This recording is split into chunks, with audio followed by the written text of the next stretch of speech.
दोस्तों, आज की कहानी है बहू अभी तक मेरे मायके वाले नहीं आए, तुमने शादी का न्योता तो दिया था।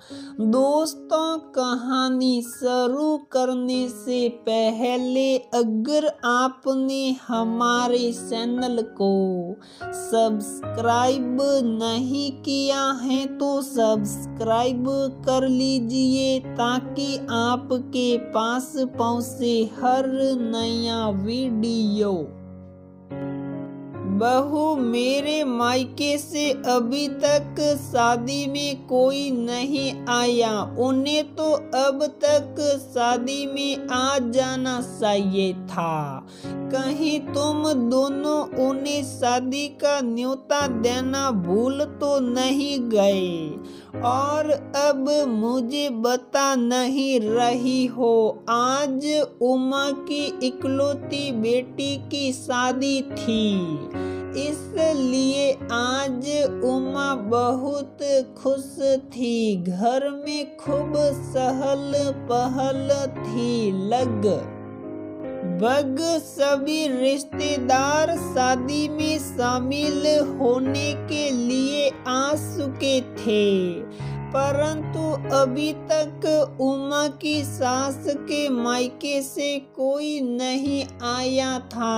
उमा की सास सभी मेहमानों से प्यार से बातें कर रही थी, उनके खाने पीने का भी ध्यान रख रही थी, पर फिर भी उनकी नजरें दरवाजे पर ही टिकी हुई थी। उन्हें अब भी अपने मायके से किसी न किसी के आने का इंतजार था। जब रात हो गई और उन्हें लगा कि अब उनके मायके से कोई नहीं आएगा, तो उन्होंने उमा को अपने कमरे में बुलाया और बोली, बहू मेरे मायके से कोई नहीं आया, तुमने उन्हें बुलाया भी है शादी में या नहीं?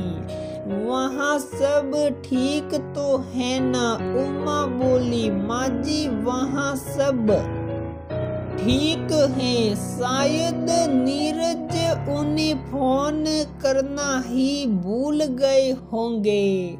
शादी में कम ही लोग बुलाने थे तो कार्ड बांटे नहीं और उन्हें फोन पर ही निमंत्रण देना था, तो वो शायद केशव जी के दिमाग से निकल गया होगा। बहू तुमने अपने मायके वालों को सभी बुला लिए, पर मेरे ही मायके वालों को फोन करना भूल गई। तुम्हें तो बस अपने ही मायके वालों से प्यार है। उमा का पति उमा को किसी रिश्तेदार का फोन बधाई देने के लिए आया था, तो उसने सास बहू की बातें सुन ली। अब उससे रहा न गया, वह जैसे ही बोलने लगा तो उमा ने उसे चुप रहने का इशारा किया।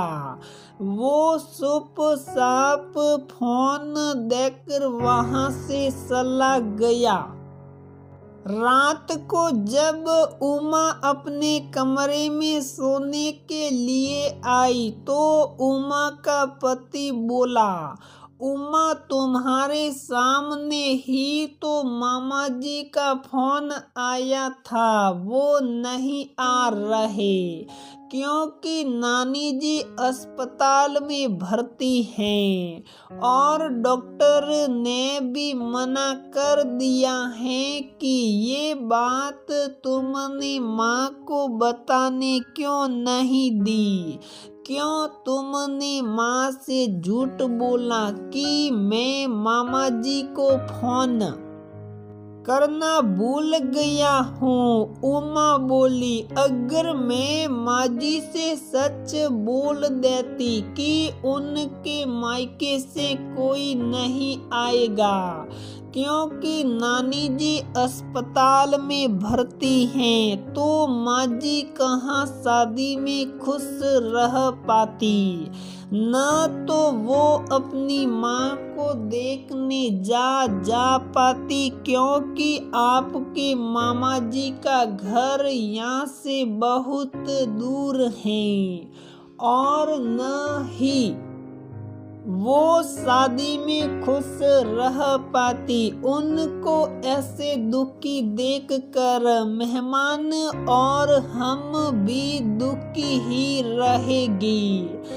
बस कल का ही दिन है। अपनी बेटी की विदाई के बाद मैं खुद माँ जी को सब कुछ सच सच बता दूंगी। आपके मामा जी ने भी माँ जी को शादी के बाद ही नानी जी की बीमारी के बारे में बताने को कहा है। केशव बोला, तो उमा तुम माँ से अभी सच नहीं कहोगी तो माँ पूरी शादी तुम्हें भला बुरा कहती ही रहेगी।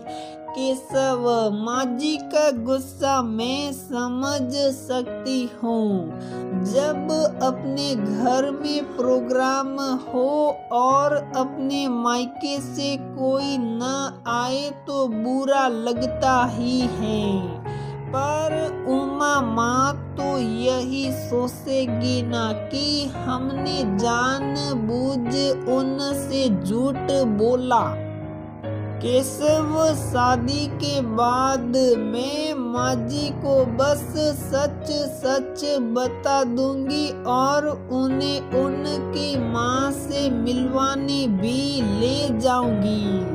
तब माँ जी को खुद ही अपनी गलती का एहसास हो जाएगा और वो मेरे झूठ बोलने की वजह भी समझ जाएगी।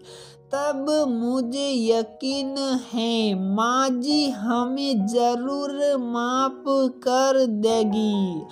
दोस्तों, कई बार हालात ऐसे बन जाते हैं कि दूसरों की खुशी की खातिर न सहते हुए भी झूठ बोलना पड़ता है, और अगर शादी ब्याह जैसे प्रोग्राम में घर के बड़े ही खुश न हो तो शादी में कोई भी एंजॉय नहीं कर पाता। अपनों के साथ और प्यार से ही असली खुशी मिलती है।